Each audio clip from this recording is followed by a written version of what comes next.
Assalamualaikum warahmatullahi wabarakatuh.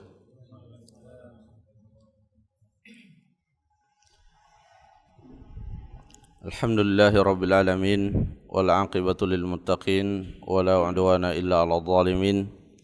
Asyhadu an la ilaha illallah wahdahu la syarika lah wa asyhadu anna Muhammadan abduhu wa rasuluh. Allahumma shalli ala Muhammad wa ala alihi wa sahabatihi wa man sara ala nahjihi wa ihtada bihadihi wa sanna bi sunnatihi ila yaumil qiyamah. Ya ayyuhalladzina amanu taqullaha haqqa tuqatih wa la tamutunna illa wa antum muslimun. Amma ba'd, masyaral muslimin sidang jamaah salat subuh rahimani wa rahimakumullah. Alhamdulillah, pada kesempatan ini kita kembali melanjutkan pelajaran kita dalam kitab Taisirul Karimir Rahman fi Tafsir Kalamil Mannan. Alhamdulillah, pada pertemuan yang sebelumnya kita telah menjelaskan ayat-ayat yang terdapat di dalam suratul Qadar, di mana pada ayat-ayat tersebut Allah Subhanahu wa taala telah memberikan karunia yang sangat besar kepada umat ini, di mana pada setiap tahunnya Allah Subhanahu wa taala menyediakan untuk seluruh kaum muslimin dan muslimat satu malam yang ketika seseorang menepati beribadah pada malam itu, maka Allah akan memberikan penilaian seperti ia beribadah 1000 bulan. Dan kemuliaan pada malam Lailatul Qadar ini tidak bisa dipisahkan dengan kemuliaan Al-Quran, di mana Al-Quran diturunkan pertama kali pada malam Lailatul Qadar. Dan ini juga memberikan isyarat kepada kita semua bahwa ketika Allah Subhanahu wa taala menjadikan Al-Quran sebagai kalamullah yang mulia, maka bagi siapa saja yang berpegang teguh kepadanya, berpegang teguh kepada Al-Quran, kepada sunnah Rasulullah SAW, maka ia akan juga mendapatkan kemuliaan. Al-Quran seperti disebutkan di dalam ayat-ayat Al-Quran diberi oleh Allah Subhanahu wa taala beberapa sifat. Allah mensifati Al-Quran dengan Al-Azim, Wal-Quran Al-Azim, Wal-Quran Al-Majid. Syaikhul Utsaimin rahimahullah menjelaskan bahwa sifat-sifat yang dinisbatkan kepada Al-Quran itu juga bisa dimiliki oleh orang-orang yang dekat kepada Al-Quran, orang-orang yang akrab kepada Al-Quran, baik dalam arti memahaminya dan juga mengamalkannya. Jamaah salat subuh rahimani wa rahimakumullah. Kemudian kita lanjutkan pada surah yang berikutnya, yaitu surah Al-Bayyinah. Bismillahirrahmanirrahim. Lam yakunil ladzina kafaru min ahlil kitabi wal musyrikina munfakkina hatta ta'tiyahumul bayyinah. Rasulun minallahi yatlu suhufan mutahharah فيها كتب قيمة وما تفرق الذين أوتوا الكتاب إلا من بعد ما جاءتهم البينة وما أمروا إلا ليعبدوا الله مخلصين له الدين حنفاء ويقيموا الصلاة ويؤتوا الزكاة وذلك دين القيمة. Suratul Bayyinah ini termasuk surah Madaniyah. Berbeda dengan pada umumnya surah-surah yang ada di juz yang ke-30, di mana kebanyakan adalah surah Makkiyah. Surah Al-Bayyinah atau surah Lam yakunil ladzina kafaru ini adalah surah Madaniyah. Dan turunnya surah ini sekaligus juga menjelaskan manaqib atau keistimewaan seorang sahabat Rasulullah sallallahu alaihi wasallam, yaitu Ubay bin Ka'ab radhiyallahu an, di mana ketika surah ini turun Rasulullah sallallahu alaihi wasallam memanggil Ubay bin Ka'ab dan Rasulullah membacakan kepada Ubay bin Ka'ab surah Al-Bayyinah, dan Rasulullah menyampaikan kepada Ubay bin Ka'ab bahwa Allah Subhanahu wa taala memerintahkan kepada beliau agar membacakan surah ini kepada Ubay bin Ka'ab. Ubay bin Ka'ab radhiyallahu an sempat bertanya kepada Rasulullah, apakah Allah menyebut namaku? Apakah Allah mengatakan bacakan kepada Ubay menyebut namaku? Kata Rasulullah, ya, Allah Subhanahu wa taala menyebut namamu. Dan ini salah satu keistimewaan atau fadilah atau yang biasa disebut dengan manaqib daripada Ubay bin Ka'ab radhiyallahu an, dan memang kita kenal salah seorang yang ahli dalam ilmu tafsir di kalangan para sahabat untuk di Madinah itu adalah Ubay bin Ka'ab radhiyallahu an, selain Abdullah bin Abbas yang mana beliau dikenal sebagai ahli tafsir di kota Mekah, sedangkan Abdullah bin Mas'ud di Irak, di Kufah. Jamaah rahimakumullah, Allah Subhanahu wa taala berfirman, lam yakunil ladzina kafaru min ahlil kitab wal musyrikin munfakkina hatta ta'tiyahumul bayyinah. Orang-orang kafir tidak meninggalkan kekafirannya atau masih tetap berada di dalam kekafirannya hatta ta'tiyahumul bayyinah. Orang-orang kafir tidak akan meninggalkan dan masih akan tetap berada dalam kekafirannya hatta ta'tiyahumul bayyinah, hingga datang kepada mereka penjelasan. Pada ayat ini Allah Subhanahu wa taala setelah menyebutkan alladzina kafaru, orang-orang kafir, kemudian Allah memerinci siapa saja orang-orang kafir itu, yaitu ahlul kitab dan al-musyrikin. Ahlul kitab dan al-musyrikun. Disebutkannya secara terpisah antara ahlul kitab dengan al-musyrikun, ini tidak berarti bahwa ahlul kitab tidak musyrik. Ahlul kitab juga orang musyrik. Bahkan semua kekufuran itu adalah kemusyrikan. Abdullah bin Umar radhiyallahu an bahkan mengatakan, saya tidak menemukan kemusyrikan yang lebih besar daripada kemusyrikannya orang-orang Yahudi dan Nasrani. Tapi di sini dipisahkan ahlul kitab dan al-musyrikin, dan dalam beberapa ayat Al-Quran juga memang terkadang dipisahkan, tidak disebutkan bersamaan. Ini tidak lain karena ahlul kitab memiliki hukum-hukum yang khusus, memiliki hukum yang khusus yang berbeda dengan orang-orang musyrik pada umumnya, berbeda dengan orang-orang kafir secara umum. Dan yang kedua, ahlul kitab ini mereka memiliki kitab. Allah Subhanahu wa taala pernah menurunkan kepada mereka kitab. Allah pernah mengutus kepada mereka rasul, dan kitab itu masih ada ketika Nabi sallallahu alaihi wasallam diutus, meskipun di dalamnya telah terjadi penyimpangan dan penyelewengan yang sangat parah. Ahlul kitab, ahlul kitab ini memiliki hukum-hukum yang berbeda dengan orang-orang kafir pada umumnya. Di antaranya yang Allah Subhanahu wa taala sebutkan di dalam surah Al-Maidah, ketika Allah Subhanahu wa taala berfirman, yas'alunaka madza uhilla lahum qul uhilla lakumut thayyibat wa ta'amul ladzina utul kitaba hillul lakum wa ta'amuhum hillul lakum wal muhsanatu minal mu'minat wal muhsanatu minal ladzina utul kitab.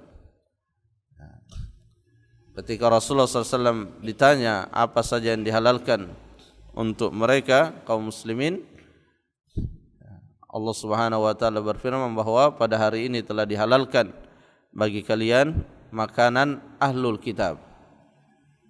Ta'amul ladzina utul kitab yang dimaksud dalam ayat ini sebagaimana dijelaskan oleh Abdullah bin Abbas radhiyallahu an adalah dzabaihuhum, sembelihan-sembelihan ahlul kitab, ya, selama tidak diketahui bahwa mereka menyembelihnya dengan menyebut selain nama Allah, selama tidak diketahui bahwa mereka menyembelihnya dia peruntukkan untuk selain Allah, maka secara asal sembelihan mereka dihalalkan. Ini berbeda dengan sembelihan orang-orang kafir yang selain daripada ahlul kitab. Ya, sembelihannya orang Hindu, sembelihannya orang Konghucu, sembelihannya selain ahlul kitab, itu tidak boleh kita memakannya.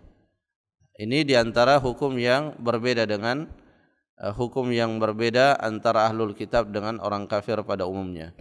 Kemudian di ayat itu juga Allah mengatakan wal muhsanatu minal ladzina utul kitab, ya, dan termasuk yang Allah halalkan secara asal kepada kaum muslimin yaitu menikahi wanita-wanita ahlul kitab.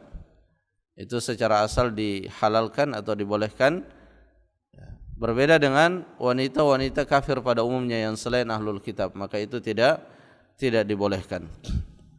Ini beberapa hukum yang membedakan antara ahlul kitab dengan orang-orang kafir secara umum, sehingga dalam beberapa penyebutan dalam ayat-ayat Al-Quran dia disebutkan secara terpisah, sama sekali tidak menunjukkan bahwa orang-orang ahlul kitab itu tidak musyrik.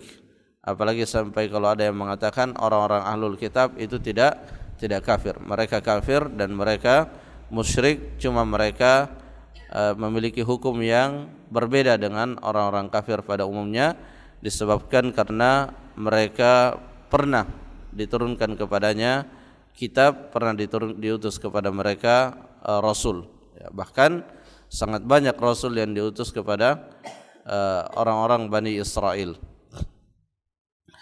Lam yakunil ladzina kafaru min ahlil kitab wal musyrikina munfakkina. Ya, munfakkina di sini ada dua penjelasan. Ada yang menafsirkan munfakin yaitu tarikin, yaitu meninggalkan sebagaimana yang kita sebutkan tadi ketika menerjemahkannya. Ada juga yang mengatakan murtadiin, ya, berhenti dari kekafirannya hatta ta'tiyahumul bayyinah, ya, hingga datang kepadanya al-bayyinah. Ya, secara asal al-bayyinah adalah segala sesuatu yang menyingkap kebenaran, segala sesuatu yang menampakkan kebenaran. Ya, dalam konteks ayat ini adalah disebutkan pada ayat selanjutnya siapa yang dimaksud dengan al-bayyinah. Apa yang dimaksud dengan al-bayyinah? Yaitu rasulun minallah. Ya, rasulun minallah. Yang dimaksud rasulun minallah di sini tidak lain adalah Nabiullah Muhammad sallallahu alaihi wasallam. Beliaulah al-bayyinah. Beliaulah yang menyingkap penyimpangan-penyimpangan yang terjadi pada agama ahlul kitab. Beliaulah yang menyingkap penyimpangan-penyimpangan yang terjadi pada kaum musyrikin yang mana mereka mengaku mengikuti ajaran Nabi Ibrahim alaihissalam. Ya, jadi beliau bayyinah.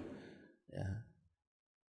Istilah bayyinah ini disebutkan juga dalam bab-bab yang lain selain pada bab akidah. Ya, dalam bab muamalah, bayyinah itu adalah bukti. Ya, bayyinah adalah alat bukti. Jadi dua orang saksi itu adalah bayyinah dalam konteks muamalah. Di sini disebutkan rasulun, ya, dalam bentuk nakira atau tidak menggunakan alif lam, dan ini ada faedah khusus secara bahasa di mana penyebutan secara nakira di sini menunjukkan ta'zim, menunjukkan pengagungan kepada Nabi sallallahu alaihi wasallam, tapi pengagungan tanpa berlebih-lebihan kepada beliau. Ya, jadi kita menghormati, mengagungkan Rasulullah SAW, tapi tidak secara berlebih-lebihan. Bentuk berlebih-lebihan kepada Rasulullah yaitu ketika menisbatkan kepada beliau atau meyakini pada beliau sifat-sifat keilahiyaan. Ya, sinilah pentingnya kita, ya, mengenal Allah, mengenal Rasulullah, ya, mengenal agama Islam dengan dalilnya, ya, supaya kita tidak mencampur adukkan, supaya kita tidak menisbatkan kepada Rasulullah hal-hal yang sebenarnya itu khusus dimiliki oleh Allah Subhanahu wa taala. Ya, makanya Syekh Muhammad bin Abdul Wahhab At-Tamimi rahimahullah, ya, di antara yang beliau tekankan bagi orang yang ingin menjalankan agama hendaknya mengenal Allah dan mengenal Rasulullah, ya, supaya apa? Supaya tidak salah di dalam menisbatkan kepada keduanya, ya. Tidak salah di dalam menisbatkan sesuatu kepada Allah dan kepada Rasulullah. Jangan sampai kemudian dalam bagian-bagian tertentu ia menyamakan Allah dengan Rasulullah atau menyamakan Rasulullah dengan Allah Subhanahu wa taala.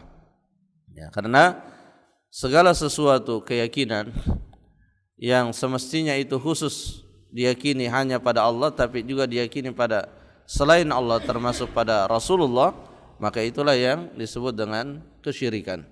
Ya, dan tidak ada di antara kaum muslimin yang meniatkan apalagi ingin terjerumus di dalam kesyirikan. Semua ingin menghindari kesyirikan, tapi terkadang karena ketidaktahuan maka terjerumus di dalam kesyirikan. Sehingga disinilah pentingnya untuk kita terus mempelajari akidah, kita terus mempelajari tauhid, agar kita tidak keliru di dalam memahami, ya, permasalahan-permasalahan yang sangat prinsip, yaitu akidah di dalam agama kita. Hatta ta'tiyahumul bayyinah rasulun minallah. Ya. Jadi Nabi SAW diutus, ya, Allah Subhanahu wa taala yang mengutusnya, ya, meskipun pada waktu itu orang-orang kufar Quraisy berusaha mengaburkan, bahkan berusaha untuk mengesankan bahwa Muhammad ini bukan utusan Allah, ya, kitab yang ia baca itu bukan kalamullah, ya, banyak upaya-upaya yang mereka tempuh untuk menjauhkan umat, ya, tapi karena apa yang disampaikan oleh Rasulullah, apa yang dibawa oleh Rasulullah ini sesuai dengan fitrah manusia, dan Nabi SAW menyampaikannya dengan penuh ketulusan dan keikhlasan, maka ya tidak bisa dibendung. Dan segala bentuk seruan, ya, segala bentuk seruan ajakan yang isinya itu adalah kebenaran, dan yang menyampaikannya dia menyampaikan dengan penuh keikhlasan dengan cara sebagaimana yang diajarkan oleh Rasulullah SAW, maka itu pasti tidak akan terbendung. Pasti akan terus ada yang secara pelan-pelan ada yang akan mengikutinya. Dan itu sudah Allah tetapkan di dalam surah Al-Isra, ya, Qul ja'al haq wa zahaqal batil. Ya, katakanlah kebenaran telah datang. Jadi kebenaran ketika dia datang, maka secara otomatis wa zahaqal batil, dia akan menggeser hal-hal yang batil. Yatlu suhufan mutahharah. Ya, Rasulullah SAW membaca, ya, lembaran-lembaran mutahharah yang suci, maksudnya Al-Quran. Tapi ya, di sini perlu kita tegaskan, Rasulullah membacanya dari hafalan beliau. Ya, beliau tidak membaca tulisan, ya, karena ketika Al-Quran diturunkan itu Jibril tidak membawa lembaran yang isinya tulisan ayat-ayat Al-Quran, ya, tapi Jibril membawa dengan mengucapkan. Jibril membacakan, kemudian Nabi SAW mendengarkan dan menghafalnya.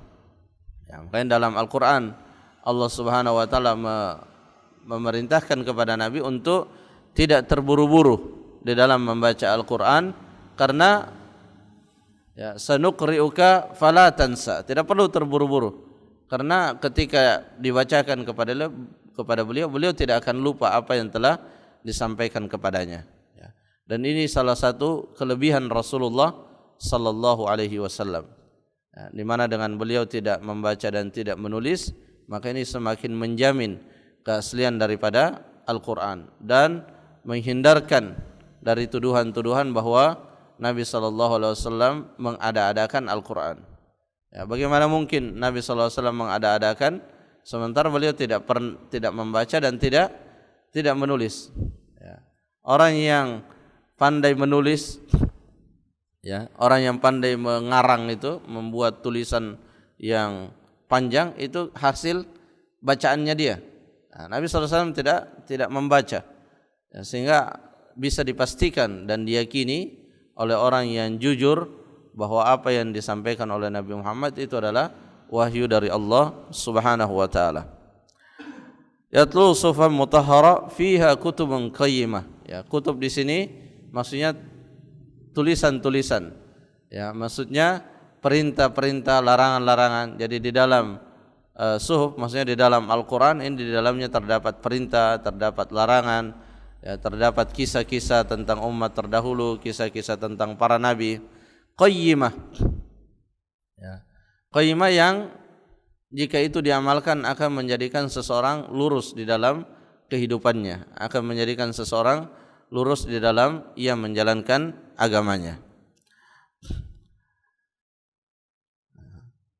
Di ayat yang sebelumnya dikatakan wama lam yakunil ladzina kafaru min ahlil kitab, orang kafir tidak meninggalkan kekafirannya hingga datang Rasulullah. Sekilas bahwa ketika Rasulullah datang, orang kafir akan meninggalkan kekafirannya. Seperti apa hakikatnya? Ini disebutkan pada ayat yang selanjutnya. Wa ma tafarraqal ladzina utul kitab illa min ba'di ma ja'atuhumul bayyinah. Dan tidaklah berpecah belah, ya, tidaklah berselisih orang-orang yang diberi kitab. Di sini ditinggalkan dulu orang-orang musyrik, khusus dibahas ahlul kitab. Dan tidaklah berpecah belah ahlul kitab illa min ba'di ma ja'atuhumul bayyinah, kecuali setelah datang kepada mereka bayyinah, ya, setelah datang kepada mereka penjelasan, setelah datang kepada mereka Rasulullah membawakan agama Islam. Ya. Jadi Rasulullah bayyinah, ya, penjelas, dan secara otomatis juga apa yang beliau bawa itulah yang menjelaskan. Jadi apa yang beliau bawa berupa agama Islam itu adalah agama yang sangat jelas sekali. Ya, Nabi dalam hadis mengatakan, laqad ji'tukum baydha'a naqiyah.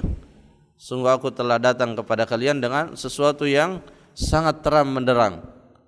Ya. Sehingga seseorang sebenarnya tidak butuh untuk dipaksa untuk memeluk agama Islam karena sangat terang benderang.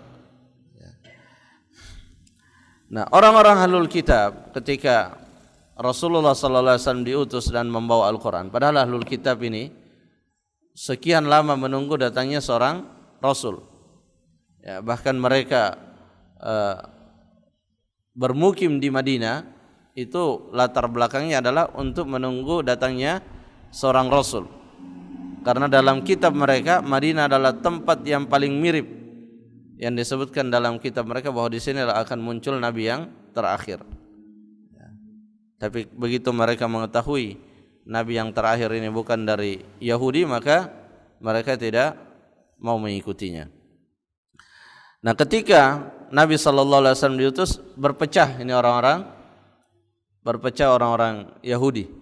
Sebagaimana juga orang-orang musyrik berpecah. Ya. Apa maksudnya berpecah belah? Maksudnya adalah di antara mereka ada yang beriman dan di antara mereka ada yang tetap dalam kekafirannya. Inilah makna daripada Al-Furqan. Ya, jadi Al-Quran ini Furqan, membedakan, ya, menjadikan sesuatu itu jelas siapa yang berada di kekafiran, siapa yang berada di jalan keimanan. Ya. Wa ma tafarraqal ladzina utul kitab illa min ba'di ma ja'atuhumul bayyinah. Jadi ketika bayyinah disampaikan, ya, ketika ayat Al-Qur'an disampaikan, ketika hadis disampaikan, maka itu tidak bisa dihindarkan terkadang menimbulkan perpecahan. Dalam arti orang yang, jadi misalnya ada sekumpulan orang, ya, di dalamnya ada yang melakukan kemusyrikan, ya, ada yang melakukan maksiat dan macam-macam. Ketika ada orang datang kepada kelompok ini, kepada kaum ini, menyampaikan ayat Al-Quran, menyampaikan hadis-hadis Rasulullah, maka otomatis akan ada perpecahan di antara mereka. Perpecahan seperti apa? Ada yang akhirnya meninggalkan kemusyrikannya, ada yang meninggalkan kemaksiatannya, ada yang tetap dalam kemusyrikannya, ada yang tetap di dalam di dalam perbuatan maksiatnya. Ini sesuatu yang positif sebenarnya karena memisahkan, ya, memisahkan orang. Karena tidak mungkin, ya, tidak mungkin orang-orang yang baik itu berkumpul dengan orang-orang yang buruk. Ya. Jadi tidak sepenuhnya benar, ya, tidak sepenuhnya benar orang yang mengatakan memecah belah umat. Ya. Ada yang kalau dalam makna yang seperti yang disebutkan tadi, ya, menyampaikan kebenaran, kemudian akhirnya terpisah antara yang musyrik dengan yang beriman, itu sesuatu yang ya memang seperti itulah. Ya, Rasulullah seperti itu. Ya, kalau dimutlakan yang demikian itu tidak baik, ya Rasulullah akhirnya juga tidak baik, karena ketika Rasulullah datang itu terpecah belah orang Arab. Ya, orang-orang ahlul kitab terpecah belah. Ya, bahkan kata Abu Jahal, kamu datang memecah belah keluarga kami. Ya, karena ada yang beriman, ada yang tetap dalam kemusyrikan. Nah, kalau yang seperti ini namanya furqan. Ini bukan memecah belah. Ya, memecah belah yang dimaksud itu apa yang Allah sebutkan di dalam Al-Qur'an, wa anna hadza sirati mustaqiman fattabi'uhu wa la tattabi'us subul. Jadi yang memecah belah itu adalah yang mengikuti ajakan-ajakan syaitan. Ya, Rasul Allah mengatakan wa anna hadza sirati mustaqiman. Ini adalah jalanku yang lurus. Fattabi'uhu, maka ikutilah jalan yang lurus itu.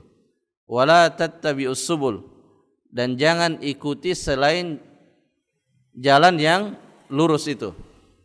Kenapa? Jadi Nabi menggambarkan ada jalan yang lurus, di samping jalan yang lurus itu ada jalan-jalan yang lain. Allah mengatakan ikuti jalan yang lurus. Nah, semua yang mengajak kepada jalan yang lurus itulah yang mengajak kepada keutuhan dan persatuan umat. Ya, bukan memecah belah, dia mengajak kepada jalan yang lurus. Kemudian Allah mengatakan wala tattabi'us subul, jangan mengikuti jalan di samping jalan yang lurus. Kenapa? Fatafarraqa bikum an sabil, karena kalian akan berpecah belah. Ada yang di jalan lurus, ada yang tidak di jalan lurus. Nah, inilah yang hakikat daripada perpecahan. Jadi orang yang mengajak kepada selain Islam, orang yang mengajak selain pada Al-Quran dan Sunnah, itulah sebenarnya orang yang mengajak kepada perpecahan. Jadi hakikat daripada perpecahan itu meninggalkan agama, ya, tidak berada di atas jalan yang lurus. Itulah yang dimaksud dengan tafarruq, itulah yang dimaksud dengan bercerai-berai, ya. Dan itulah yang terjadi pada orang-orang ahlul kitab, ya, dan itu sunnatullah al-kauniyah. Ketika datang ilmu pada suatu kaum, maka akan terpecah itu. Ada yang mengikuti, ada yang akan berpihak pada ilmu, ada yang akan berpihak kepada hawa nafsu. Itu sunnatullah, sesuatu yang tidak bisa dihindari. Ya, karena tidak mungkin seseorang sudah mengetahui ilmunya, sudah tahu syirik itu dosa besar, bahkan bisa mengeluarkan dari agama, tapi dia tetap melakukan kemusyrikan dengan alasan persaudaraan, dengan alasan supaya kita tetap akrab. Akhirnya dia melakukan kesyirikan. Ini sesuatu yang tidak mungkin dilakukan oleh orang yang beriman, ya, karena hal yang seperti ini, ya, kompromi yang seperti ini adalah kompromi yang sudah melampaui batasan-batasannya, ya. Dalam urusan ibadah jelas tuntunan Al-Quran, la a'budu ma ta'budun, ya. Seperti juga nanti, ya, di akhir bulan ini, ya, akan ada perayaan Natal, ya. Ketika datang ilmu mengatakan bahwa tidak boleh mengucapkan selamat, tidak boleh ikut, maka pasti terpecah belah, ya. Pasti terpecah belah. Ada yang setuju, ada yang tidak, ada yang berpihak pada ilmu, ada yang berpihak pada hawa nafsunya. Ya, itu sesuatu yang tidak bisa dihindari. Nah, kita berusaha untuk selalu berpihak pada ilmu, ya, maksudnya selalu berpihak pada apa yang ada di dalam Al-Quran, apa yang ada di dalam hadis-hadis Rasulullah SAW. Semoga dengan keberpihakan kita kepada ayat-ayat Allah, hadis-hadis Rasulullah, ini memudahkan kita di saat sakaratul maut, memudahkan kita ketika berada di alam kubur, memudahkan kita ketika di padang mahsyar, memudahkan kita ketika menyeberangi as-sirat. Itu yang menjadi pertimbangan-pertimbangan kita kenapa kita mensabarkan diri kita dalam berpihak pada ayat-ayat Al-Quran, hadis-hadis Rasulullah sallallahu alaihi wasallam. Jamaah rahimakumullah, mungkin ini yang bisa disampaikan, semoga bermanfaat. Wallahu taala a'lam bissawab. Subhanakallahumma rabbana wa bihamdik asyhadu an la ilaha illa ant astaghfiruka wa atubu ilaik. Assalamualaikum warahmatullahi wabarakatuh.